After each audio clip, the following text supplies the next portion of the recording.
Assalamualaikum warahmatullahi wabarakatuh. Waalaikumsalam warahmatullahi.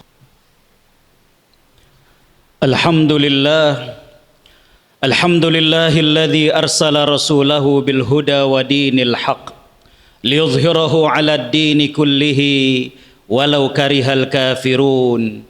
Nashhadu an la ilaha illallah syahadatu haqqin wa sidq syahadatan tunjina min adzabillah wa nashhadu anna Muhammadan abduhu wa rasuluh.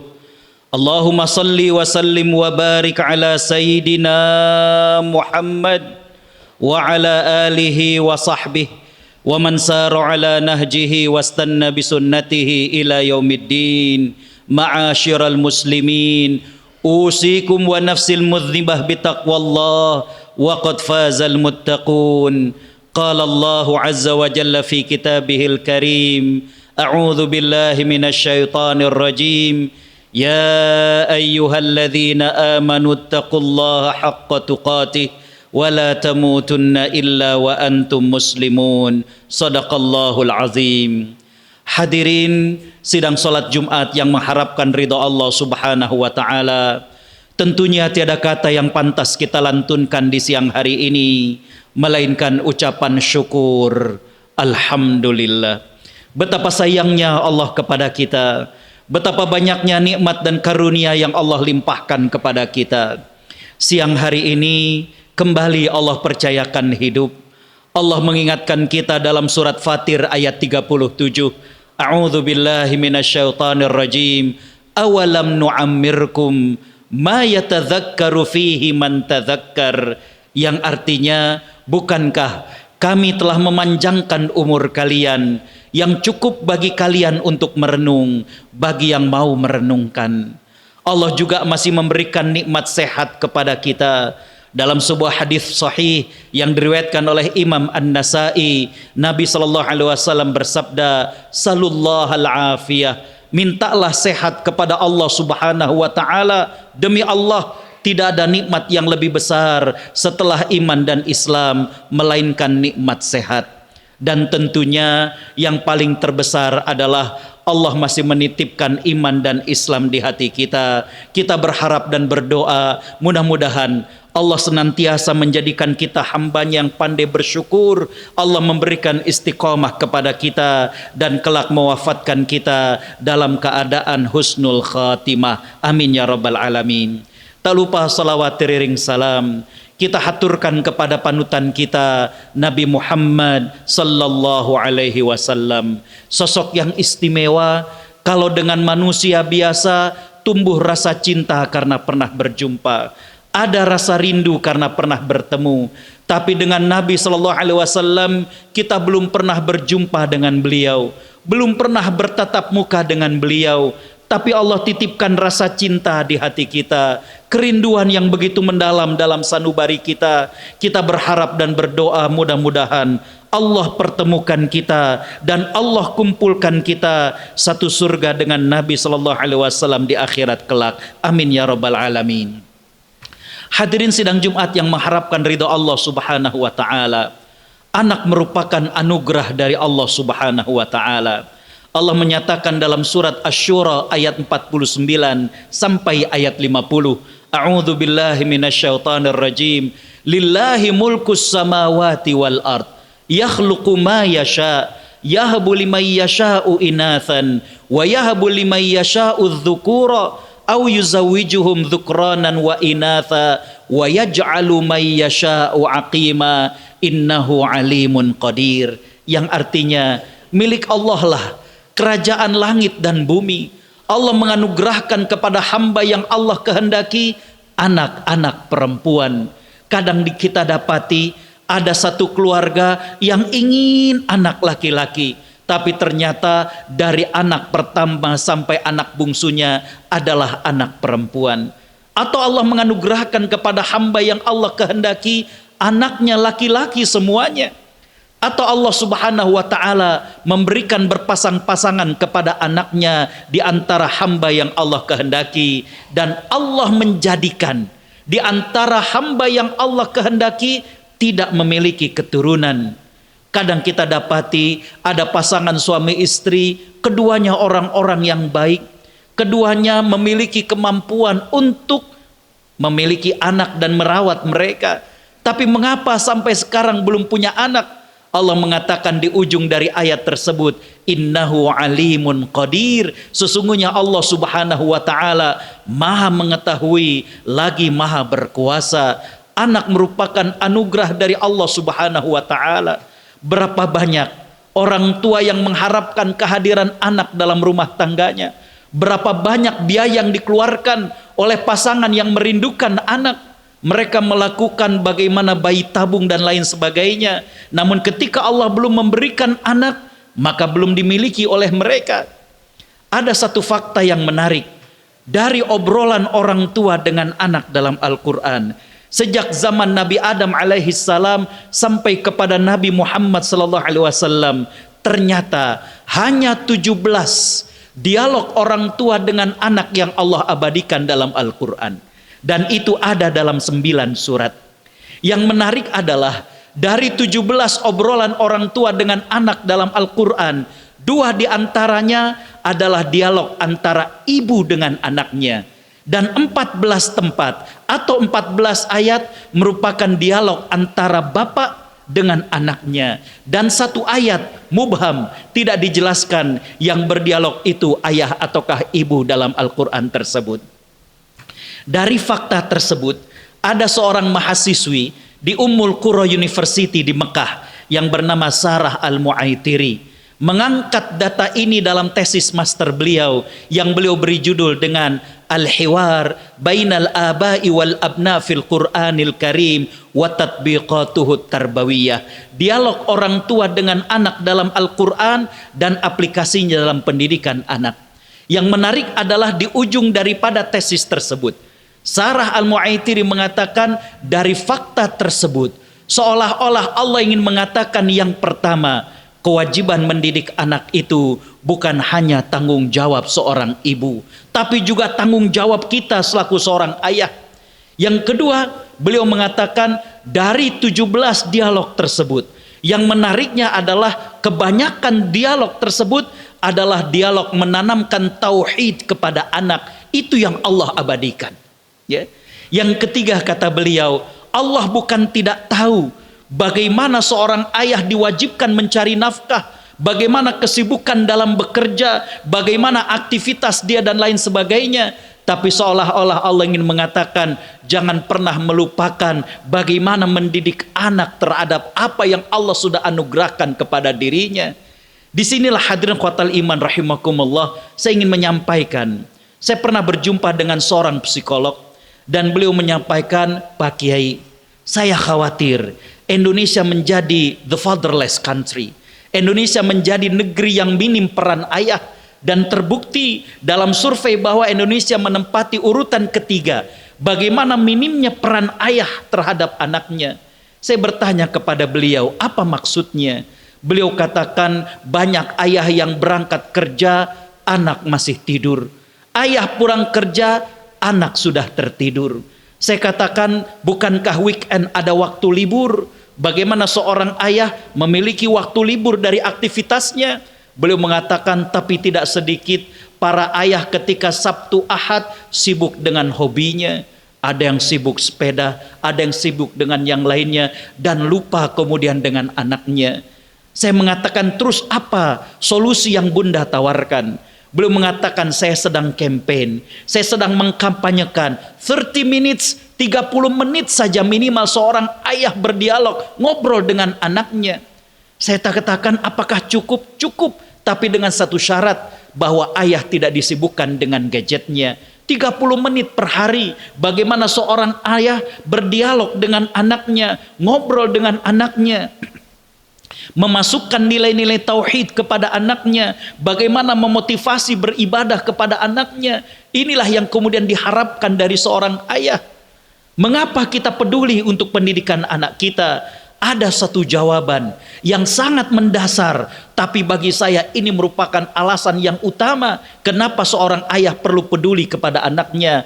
Allah berfirman dalam surat At-Tur ayat 21, A'udzu billahi minasyaitonir rajim, walladzina amanu wattaba'athum dzurriyyatuhum biiman alhaqna bihim dzurriyyatahum. Dan orang-orang yang beriman diikuti oleh keturunan mereka yang beriman, maka kami kumpulkan mereka di surga.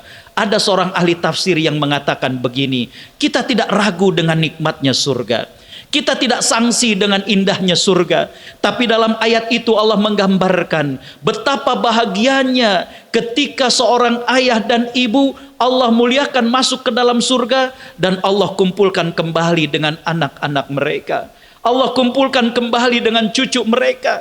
Inilah jawaban yang sangat mendasar. Kenapa kita peduli dengan anak kita? Kenapa kita peduli dengan cucu kita? Kita ingin satu surga dengan mereka. Kita ingin bersama dengan mereka. Sebagaimana bahagianya kita kumpul di dunia, kita juga ingin kumpul kembali dengan mereka di surga Allah Subhanahu wa ta'ala. Jadi hadirin sidang Jumat yang dimuliakan Allah, kembali saya katakan, anak merupakan anugerah dari Allah Subhanahu wa ta'ala. Dan Allah Subhanahu wa ta'ala mewajibkan kepada kita selaku ayah, bukan saja kita mencari nafkah, tapi juga bagaimana kita mendidik kepada anak-anak kita. Bukan Allah tidak tahu kesibukan kita, tapi di sela-sela kehadiran kita bersama dengan anak, coba dalam obrolan-obrolan kita, tanamkan nilai-nilai tauhid kepada anak kita, tanamkan kebaikan-kebaikan, tanamkan semangat beribadah kepada anak kita. Karena sebagaimana dikatakan oleh seseorang, anak bagi kita bukan cuma sekedar anak biologis, tapi anak-anak ideologis. Nabi SAW bersabda, sesungguhnya pada hari Jumat ada suatu waktu yang Allah kabulkan doa seorang hamba, dan kita berharap waktu itu adalah pada saat ini. Barakallahu li walakum wa nafa'ni wa iyyakum bima fihi minal ayati wa dzikril hakim wa taqabbala minni tilawatahu innahu huwal ghafurur rahim. Allahumma salli ala sayyidina Muhammad. اللهم صل على سيدنا محمد.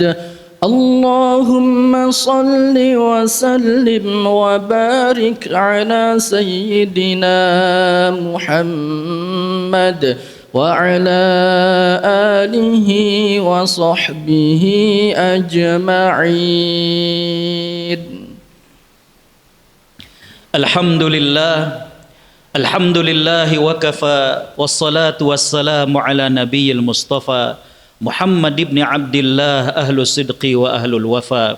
Nashhadu an la ilaha illallah wa nashhadu anna Muhammadan abduhu wa rasuluh.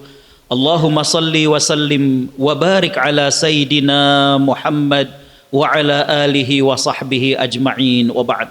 Hadirin sidang Jumat yang mengharapkan ridha Allah Subhanahu wa ta'ala.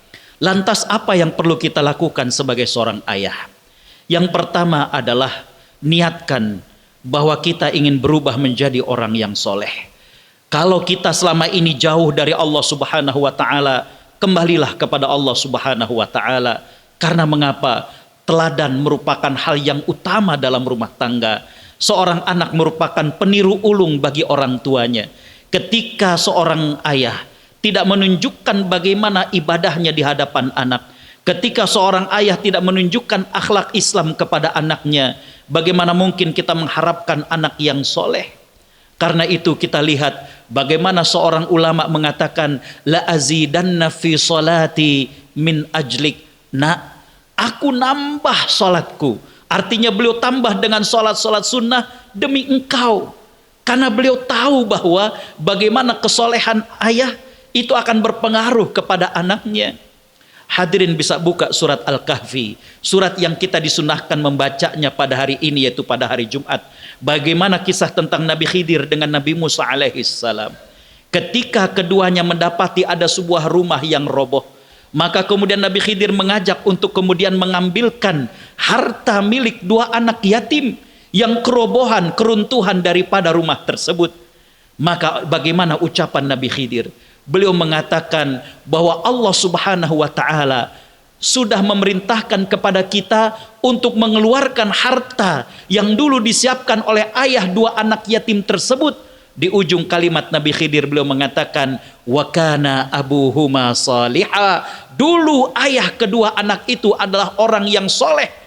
Makanya ketika Imam Ibn Rajab Al-Hambali mengomentari hadis ke-19 dalam kitab Hadis Arba'in, hadis dari sahabat Ibnu Abbas radhiyallahu anhuma, maka beliau mengatakan ketika seorang ayah itu soleh, maka Allah akan menjaga keluarganya, Allah akan menjaga keturunannya. Itulah yang dimaksud dengan sabda Nabi SAW, ihfazillaha yahfazka, jagalah agama Allah, niscaya Allah akan menjagamu. Maka ketika seorang ayah menjaga agama Allah subhanahu wa ta'ala, bukan hanya dia yang dijaga, tapi Allah jaga juga anak keturunannya. Yang kedua, hati-hati dengan ucapan kita. Saya ada kajian berseri yang diantaranya berjudul adalah jangan jadi orang tua durhaka. Selama ini sering kita mendengar bagaimana anak durhaka, tapi tidak sedikit bagaimana orang tua juga menjadi orang tua yang durhaka. Dalam ilmu psikologi disebut dengan toxic parents. Bagaimana orang tua yang meracuni ayah anaknya dengan pola asuhnya, dengan ucapan-ucapannya, menjadikan anak kemudian menderita, entah itu mental ataupun fisiknya. Di antaranya adalah dengan ucapan. Bagaimana stigma, bagaimana label terhadap anak. Gak bakalan bisa dia mah. Matematikanya juga jelek. Dia mah bandel. Ucapan-ucapan ini kadang membuat stigma dalam hati anak dan tanpa disadari membunuh karakter seorang anak. Bahkan meminjam istilah orang Arab, al-kalam, doa. Ucapan orang tua itu bagaikan doa. Pilih kata-kata yang terbaik buat anak kita. Dalam hadis yang diriwayatkan oleh sahabat Abu Hurairah, diriwayatkan oleh Imam Bukhari dalam kitab sahihnya, Nabi SAW bersabda, ada 3 bayi yang bisa berbicara walaupun masih bayi. Di antaranya adalah kisah tentang Jurej. Bagaimana Jurej dikisahkan seorang yang ahli ibadah. Suatu hari ketika beliau ibadah di kamarnya, sang ibu memanggil dari luar kamar. Terjadi perang batin, adakah dia batalkan ataukah dia lanjutkan sholatnya? Ternyata dia melanjutkan sholatnya. Sang ibu menunggu, tidak ada jawaban. Akhirnya sang ibu kemudian berlalu dari depan kamarnya. Usai sholat, Jurej tidak menghampiri ibunya. Dia tunggu, ternyata tidak ada panggilan sang ibu. Dia pun kemudian melakukan sholat lagi. Ternyata sang ibu datang dan memanggil kembali. Lagi-lagi tidak dibatalkan sholatnya. Maka sang ibu kemudian merasa sedih, terluka hatinya, dan dia mengatakan, tidak akan wafat anakku, melainkan Allah akan uji dengan ujian yang berat. Tinggal tidak jauh dari rumah mereka seorang wanita yang tidak baik. Wanita ini pernah menggoda Jurej, tapi ditolak. Dendam wanita ini, maka dia pun berzinah dengan laki-laki lain, hamil, dan ketika melahirkan, masyarakat bertanya, siapa ayah dari jabang bayi ini? Dengan ringannya wanita itu memfitnah, ayah dari jabang bayi ini adalah Jurej. Masyarakat pun termakan dengan fitnah ini. Mereka menghancurkan rumah Jurej dan mereka minta tanggung jawab daripada Jurej. Dengan santainya Jurej kemudian mendatangi, digendong bayi tersebut, kemudian dia bertanya, man abuki, siapakah ayahmu? Atas izin Allah subhanahu wa ta'ala, bayi itu kemudian mengatakan, abi ar-ra'i, ayahku adalah si penggembala itu. Tersadarlah masyarakat bahwa mereka sudah termakan dengan fitnah wanita tersebut. Mereka kemudian menyesal, minta diperkenankan untuk membangun rumah Jurej dari emas. Ditolak oleh Jurej. Dia hanya minta dibangunkan seperti sedia kala. Hadis riwayat Imam Bukhari. Imam Ibnu Hajar Al-Asqalani, pensyarah daripada Sahih Bukhari, beliau mengatakan bahwa kalau bukan karena kesolehan daripada Jurej, belum tentu Allah memberikan bantuan sampai anak kecil bisa berbicara. Tapi yang menjadi pelajaran dalam khutbah Jumat ini adalah hati-hati dengan ucapan kita selaku orang tua. Ucapan kita laksana doa. Pilihkan kalimat-kalimat terbaik buat anak kita. Pilihkan ungkapan-ungkapan terbaik yang nantinya akan menjadi doa buat anak kita. Yang ketiga, carilah harta yang halal. Jangan salah, harta yang haram walaupun tidak seluruhnya haram, tapi ternyata bisa merusak daripada harta yang halal. Al-Imam Syafi'i mengatakan, jama'al harama wal halala liyukthirahu, fadakhalal haramu 'alal halali fayu'thirahu. Berapa banyak orang yang tidak sadar mengumpulkan yang haram dicampur dengan yang halal, tapi ternyata yang haram merusak yang halal, maka Allah cabut keberkahan. Di antara dicabut keberkahannya adalah bagaimana perilaku anak yang jauh dari Allah Subhanahu wa taala. Dan yang keempat adalah jangan kita merasa hebat dalam mendidik anak. Kita sudah ikut seminar, kita sudah baca buku, kita sudah dengar ceramah-ceramah. Maka yang keempat saya mengatakan, sering-sering gelar sejadah, memohon kepada Allah Subhanahu wa taala. Kita selaku ayah banyak kelemahannya, tapi tentu Allah Maha Kuasa. Allah yang menyempurnakan dari upaya-upaya kita. Sering-sering gelar sejadah, menangis kepada Allah. Tidakkah kita ingat bagaimana orang tua kita dulu? Di malam-malam hari ketika kita terbangun, kita dapati ayah ibu kita tengah sholat malam sambil meneteskan air matanya, memohon kepada Allah untuk menjadikan kita anak yang soleh. Hadirin sidang Jumat yang dimuliakan Allah, anak merupakan anugerah dari Allah. Nabi SAW bersabda, kafa bil mar'i ithman an yudayya man yaqut. Cukup seseorang dikatakan berdosa ketika dia menyanyiakan orang yang wajib untuk dia nafkahi. Karena itulah maka sebagai seorang ayah, di tengah kesibukan kita dalam mencari nafkah, jangan kita melupakan untuk mendidik anak kita. Mari di ujung daripada khutbah ini kita tundukkan hati kita, kita tengadahkan kepada Allah Subhanahu wa taala tangan kita. Mudah-mudahan di antara yang hadir ada yang lisannya dikabulkan oleh Allah Subhanahu wa taala. Bismillahirrahmanirrahim. Alhamdulillahirabbil alamin. Hamdas syakirin, hamdan na'imin, hamdan yuwafi ni'amahu wa yukafi'u mazidah. Ya Rabbana lakal hamdu wa lakas syukru kama yanbaghi li jalali wajhika wa azimi sultanik. Allahumma salli ala Sayyidina Muhammad wa ala alihi wa sahbihi ajma'in. Ya Allah, kami semua yang hadir di masjid ini duduk bersimpuh di hadapan-Mu dengan mengakui segala nikmat yang pernah Kau beri pada kami. Kau masih berikan kami kesempatan hidup, Kau berikan kami sehat, Kau lapangkan rezeki bagi kami, Kau karuniakan kami keluarga, Kau berikan kepada kami anak-anak dan cucu. Ya Allah, kami yang hadir di masjid ini juga bersimpuh di hadapan-Mu dengan mengakui masih banyak dosa dan khilaf kami. Ampuni mata kami yang terkadang masih berat untuk menatap firman-firman-Mu. Ampuni lisan kami yang terkadang masih berdusta, masih menggunjing. Ampuni lisan kami yang terkadang tidak sabar terhadap anak-anak kami. Ampuni lisan kami yang terkadang lupa menyisipkan doa untuk ibu dan ayah kami. Ya Allah, berikanlah kami istiqamah, wafatkan kami kelak dalam keadaan husnul khatimah. Ya Allah, di hari Jumat ini izinkan kami memohon, ampuni dan sayangi seorang wanita yang 9 bulan kami berada dalam rahimnya. Ampuni seorang wanita yang telah membesarkan kami dengan penuh cinta. Dia adalah ibunda kami. Ampuni juga seorang laki-laki yang bekerja banting tulang demi keluarga. Kami belajar bertanggung jawab dari beliau. Beliau adalah ayah kami. Ampuni dan sayangi keduanya ya Allah. Maafkan kami yang belum sempat bakti kepada keduanya. Ampuni kami yang pernah meninggikan suara di hadapan mereka. Ampuni kami yang pernah membantah kata-kata mereka. Ampuni kami yang pernah membuat mereka menangis. Ampuni kami yang pernah berkata tidak baik di hadapan mereka. Kepada ibu dan ayah kami yang sudah meninggal dunia, ampuni dosa mereka. Lapangkan alam kuburnya. Pertemukan kami kembali dengan mereka di surga-Mu. Ya Allah, sekiranya Engkau memberikan kami pendamping hidup, berikan kami pendamping hidup yang kekal hingga ke surga-Mu. Jadikan rumah tangga kami laksana surga, tentunya sebelum surga yang sesungguhnya. Lindungi rumah tangga kami dari orang-orang zalim, lindungi rumah tangga kami dari godaan-godaan setan. Lahirkan dari rahim istri kami anak-anak yang soleh dan solihah. Jaga akidah dan akhlak anak-anak kami ya Allah. Jadikan anak-anak kami penegak-penegak salat, anak-anak yang gemar membaca Al-Quran, anak-anak yang gemar menghafal Al-Quran, anak-anak yang taat padamu dan berbakti pada orang tuanya. Rabbana atina fid dunya hasanah wa fil akhirati hasanah wa qina adzabannar. Allahumma ya Allah, muliakanlah Islam dan muslimin, muliakanlah Islam dan muslimin. Bantulah saudara kami di Palestina, bantulah saudara kami di Syria, bantulah saudara kami di belahan bumi yang lainnya.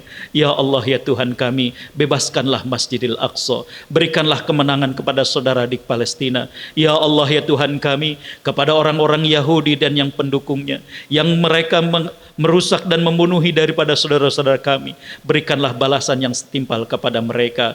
Rabbana taqabbal minna innaka antas sami'ul alim wa tub alaina innaka antat tawwabur rahim wa bifadli subhana rabbika rabbil izzati amma yasifun wa salamun alal mursalin walhamdulillahi rabbil alamin. Ibadallah, inna allaha ya'muru bil adli wal ihsan wa ita'i dzil qurba wa yanha 'anil fahsya'i wal munkari wal baghi ya'izukum la'allakum tadhakkarun. Udhkurullaha yadhkurkum wa la dzikrullahi akbar wa aqimis shalah.